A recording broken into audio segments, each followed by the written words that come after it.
a nossa Dushi, de ambiente de Deragai, aqui lang, depois de Hopi Anet, vamos celebrar na centro de Bairro Sabaneta.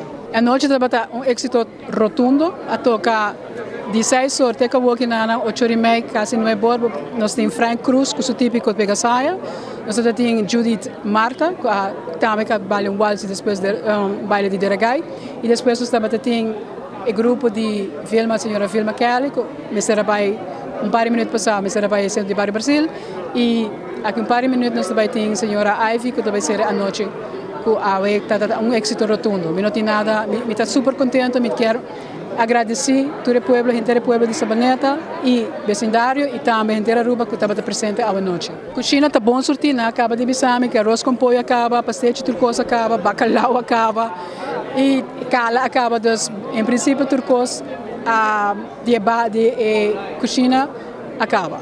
Eu tenho visto que depois, essa aqui é a primeira viagem, eu posso compreender de diferentes pessoas, que estava até a noite, que é a primeira viagem que o Centro de Bairro Sabaneta está a celebrar Deragai.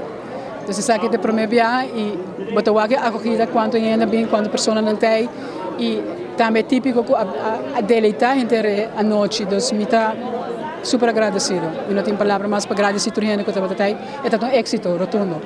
Eu tenho visto que estava uma promoção de tanque na minha colega, que ajuda-me, Kimberly Buchau, e me tenho visto também na diferentes pessoas, na maneira externa também, Chico Harms e Tico, diferentes departamentos de cultura, nos ministros chamaram Maduro. Seguro que sim, me quero algo não somente de que eu tenho que fazer vez para ano, mas eu tenho que cada dia que San Juan Guardo celebrar, nós vamos celebrar San Juan no centro de Bairro Sabaneta.